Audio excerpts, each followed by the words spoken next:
Just getting back home when two officers confronted him, claiming there were warrants out for his arrest. What the cops didn't realize, though, is that the warrants were for a completely different man, but this didn't seem to bother them. What's your name? I'm going to ask you one more time. We probably need to talk to you. What's your name? Patrick. Stand up. Turn around, put your hands in the car. What happened? Patrick is justifiably nervous here after suddenly being confronted by multiple police officers, but still manages to give the cops his name. However, they decide that they don't believe him, and instead of asking for an ID or trying to confirm his identity in any way, they immediately decide to do this instead. What I do? Man, what I do? Y'all ain't telling me what I do, man. You got a warrant. He just came back from his probation officer. I got taser. You coming out? You coming out? Hey, come out. Get your hands out now. You got 3 seconds. Hold on, man. 3 seconds. Do not reach. Get up. Put your hands on the car. Show me the warrant. Come out. Show me the warrant. 2. Show me the warrant. All right, take it. All right, move. You coming out or not? Dude, stand back. Come out. You got a warrant. I'm not telling you again. You better get out of the car. Y'all ain't let me know what's Get out of the car. Get out of the car. Man, y'all better leave me alone. Get out of the car. Man, y'all better leave me alone, cousin. Move, Fox, move. Come on, really? It took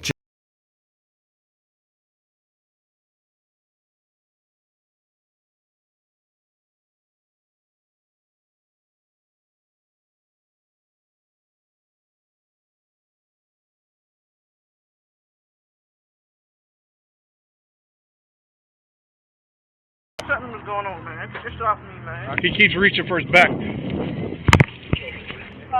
Ah!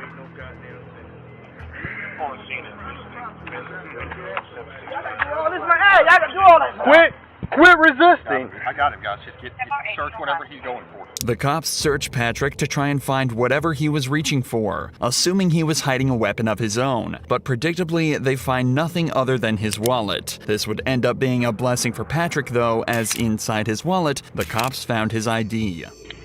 I just seen this fucking lady. Patrick Mumford. This lady not gonna tell me that I got a warrant. I just seen her. Here's the deal, dude. How long I had a warrant? I don't know if you got a warrant, because you're not who I'm looking for. But here's the deal. When we ask you for ID, because you look a lot like the person we're looking for, you give us ID. And when you start this whole fighting nonsense, dude, all you had to do is give me this. But the way you came up, asked me out of nowhere.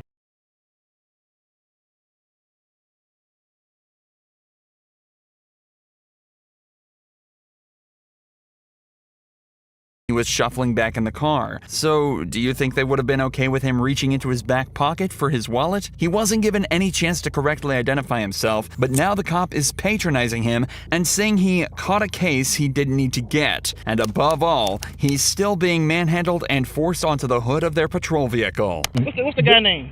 Is there someone here to stay here that looks like you? Think about it. Hey, Jack. Yeah. Guess what he's looking for? Tell him. Who does he look a lot like? I don't know. He knows who it is. So who is it? Michael? He is not Michael. Okay, I know that now. Oh, they thought he was my son? Yes! Really? They don't even look nothing alike? And then besides that, he The even picture has we got, they look exactly. Oh, wow. I'm looking at that picture. I mean, Don't they It's look not alike? far off. Okay, are we wrong?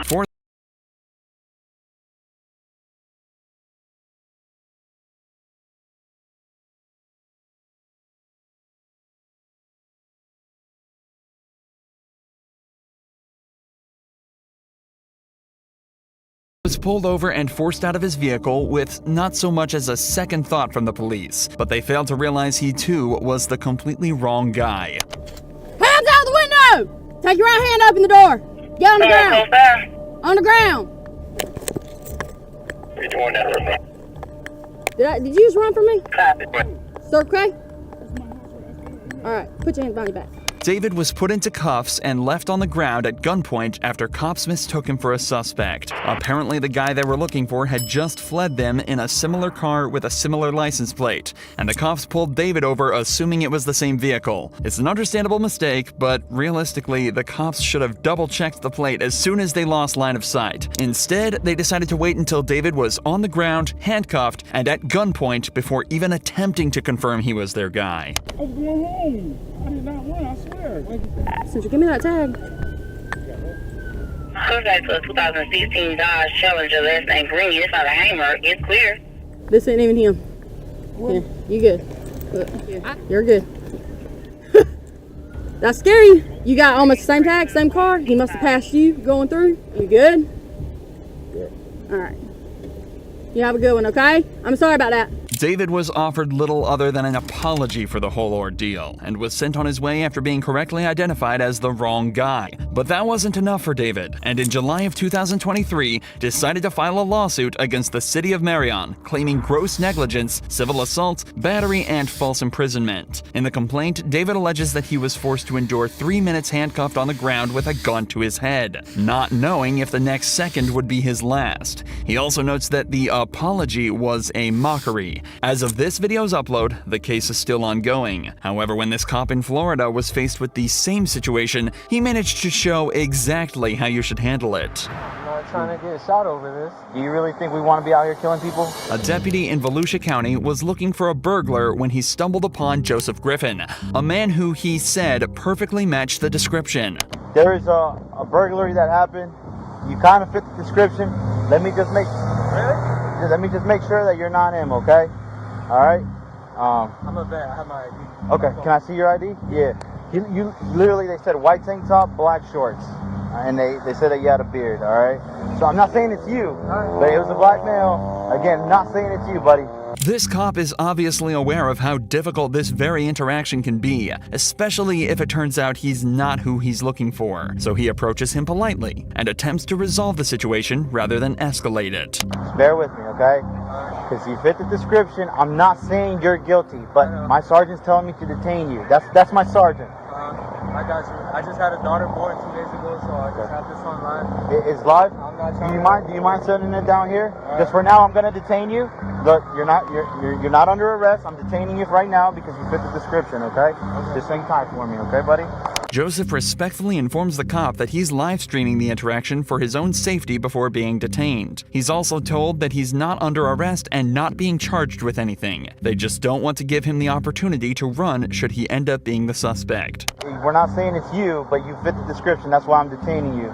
If it's not you, we're gonna cut you loose and you're free to go, okay? But I just want you to see through us why, 7 cop cars, so hey, everything going on is just a little bit scary. Yep. It was a burglary. It's a burglary. It's serious. It's not a joke. These guys that are getting ready to go home, and we're coming in, so that's why you have so many. The cops are doing their best to put Joseph at ease, but you can still imagine how stressful of a situation this would be. He's doing a good job at staying respectful and composed, but you can definitely still tell he's on edge. We appreciate you being very cooperative. Other people would just... I'm not trying to get shot over this. You ain't gonna get shot. Seriously, do you really think we want to be out here killing people? Do you honestly think that? I'm a military police. Like I said, brother, I've been in the same boat. After just 10 minutes of waiting, they hear back from the witness who had just received a picture of Joseph. So good news for you. The witness is saying that the clothes you're wearing and all that doesn't fit the description. It's called a show up. So we got a picture. Again, he's gonna run it through, make sure it's not you, and from what it looked like, buddy, you'll be out of here, okay? A show-up is a method of identification where a witness is presented with a single suspect and simply asked if that's their guy. It's also worth mentioning that when looking for a suspect at large, police will only receive a quick rundown of the suspect's appearance. Adding extra details can create confusion and even cause cops to let the perpetrators go if they miss something small. This is why the description may seem vague and leads to false positives, just like this one is starting to look like. What's your name, man? Joseph, hey man, listen, Jake. Just want to say thank you for keeping a cool, good demeanor. We just got the picture finally from the witness, and I get why they went out with you for sure. Clearly not you, but the clothing description, everything matched. So obviously these guys didn't have that to go with. They just had a description and he matched it pretty good. But once we finally got the picture from the video surveillance and stuff, it was like, nah, that's not it. That's why I told him, like, get him out of here. I appreciate you just putting an understanding that, man. Just like that, Joseph was sent on his way back to his wife and daughter with no further action taken against anyone at the scene. Later that day, the suspect was found and arrested. Both cases in this video so far have involved fairly innocuous crimes, but that's all about to change in this next case, where a man is falsely accused of robbing a bank and shooting a man in the head. You're not going to tell me how to talk, all right? You shut your fucking motherfucking mouth! In the early hours of the 23rd of April, 2022, Grand Junction Police received a frightening phone call. 911, is that what's the address of your emergency? 704 Horizon Drive.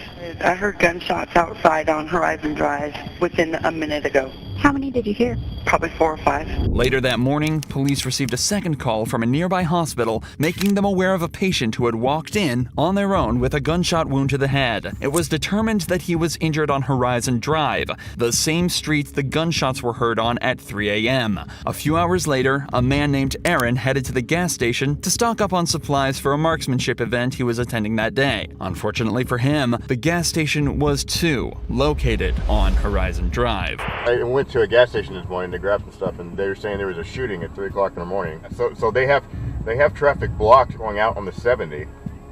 So we might want to look to see if that's going to impact our route. Little did Aaron know, traffic would be the least of his worries that day. After stopping at the gas station, he heads back to his hotel to charge his phone. On the way there, he misses an exit, so he uses his blinker to make a U-turn in front of the police blockade. He parks up for 5 minutes to charge his phone, waits for his friend to show up in his car, then stops at another gas station to wait for his other friends to turn up. It's at this point Aaron is approached by police. Can I help you?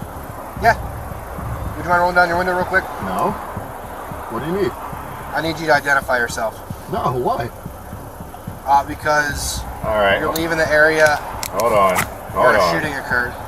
Okay, well, can you please roll down your window more so I can talk to you? No. What do you need? All right, well, I need to identify you. No, you do not. My name is Officer Posadas with the Grand Junction Police Department.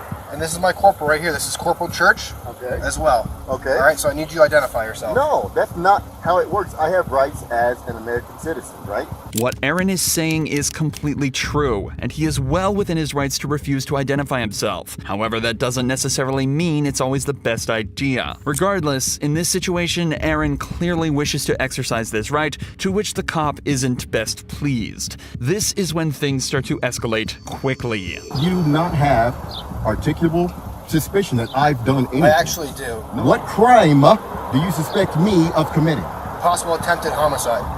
You suspect me, actual me, of committing possible attempted homicide. Well, your cooperative behavior right now does not help your cause. No, I've done absolutely nothing. I pulled into a gas station because my friends are here, because we're going to... Keep an eye, they're associated. At this point, Corporal Church heads over to Aaron's friends, where he discovers that his name is indeed Aaron, and that it matches up with the registration on the vehicle. Meanwhile, Officer Posadas attempts to shed a little more light on why Aaron is being highlighted as a suspect. Right, exactly. You're leaving the area of a crime. Exactly. With a similar colored vehicle, similar nature to the description. What description of that vehicle did you get? I got a darkened colored sedan. 2 people also stated that one of the suspects may be of African American descent. With this information, you can see how a cop would suspect Aaron. He's a black male in a similar vehicle. But things start to get much stranger as you dive deeper. My buddies that just left, they were also in a dark sedan. But you aren't fucking stopping them and questioning them. Okay, well, I'm sorry that Nope. Sorry that you Shut feel your that way. fucking mouth. I don't want to fucking talk. You're not going to tell me how to talk, all right? You shut your fucking motherfucking mouth. Corporal, come up here. It's not working. He's currently recording on his phone, but he's highly uncooperative with me, screaming and yelling at me. Told him that his vehicle matches the description, gave in, blah, blah, blah. He's very upset right now. Why are you not cooperative? Because I don't have to be cooperative with your investigation. Well, you have to ID yourself. No, I do not. Tell me why I have to ID. Well, Colorado state law says you do.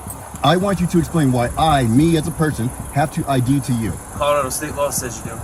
The cops continue to ask for Aaron's name despite having already been told by his friends and realizing it matches up with the name on the vehicle. But perhaps the funniest part of this entire interaction is what happens when Aaron instead asks for the sergeant's name.